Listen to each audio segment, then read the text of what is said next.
Meanwhile, a federal judge is set to pick a new manager for Rikers Island who will operate independently of City Hall and report directly to the court. It's yet another attempt to try and turn the violent jail system around. Who could the judge end up picking? Our Courtney Gross has been delving into this. Good evening, Courtney. Good evening, Errol. Obviously, a very monumental decision that hasn't really been done in this country more than about a dozen times. In other cases, they've picked lawyers, they've picked law professors, they've picked correctional experts, and in some cases, they even picked politicians. The real big question now is who will be picked for Rikers Island? There's a big job opening on Rikers Island, courtesy of a federal judge.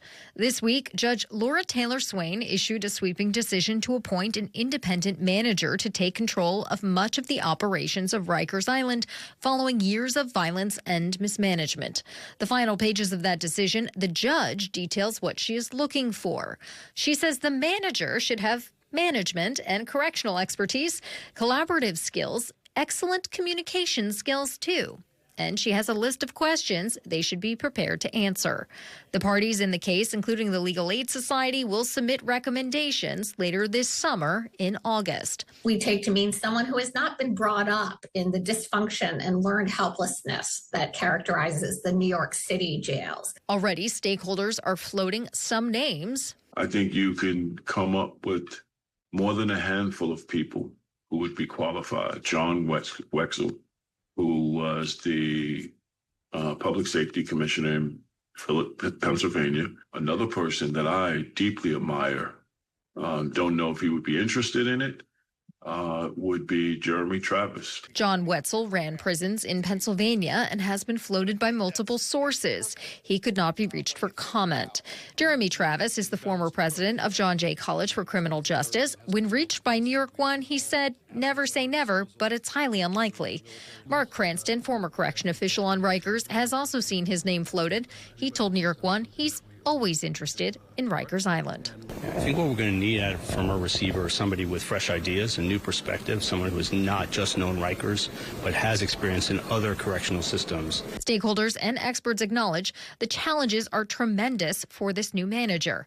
Data from the city controller's office shows stabbings and slashings have gone down in recent years, but are still quite high.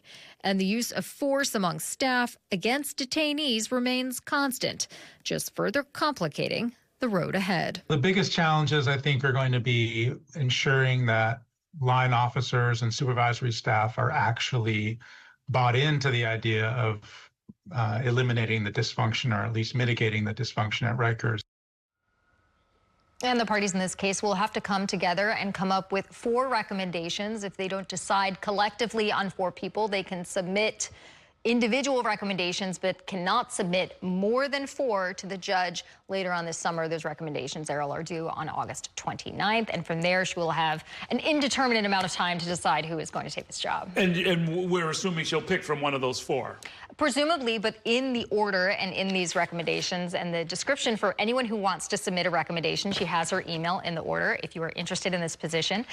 She says it doesn't specify necessarily that she will pick specifically from those lists of recommendations, but one would think, considering the parties in this case, that she would want to have someone who has backing behind them. There are a lot of different sides here, from the Correction Officers Union, from the Department of Justice, obviously, and City Hall. So you're going to want someone in there with to go in there with the political capital to actually get stuff done. Well, yeah, in your introduction, when you said it might even be a politician, that kind of made some sense, right? Because you've got to deal with the federal government. I'm sure the state is somewhere hovering in the background, either financially or in some other sense.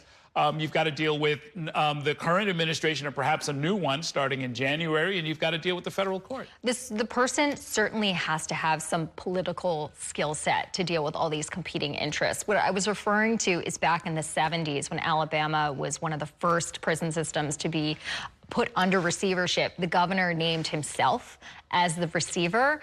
It ended up, he turned and ended up appointing a whole big team that shepherded through some reforms.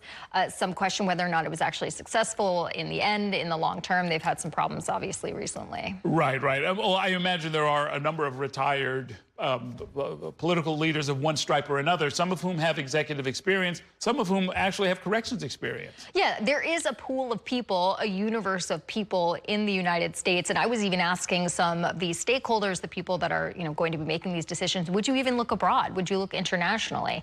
And they said, who knows? Okay. Thanks very much, Courtney.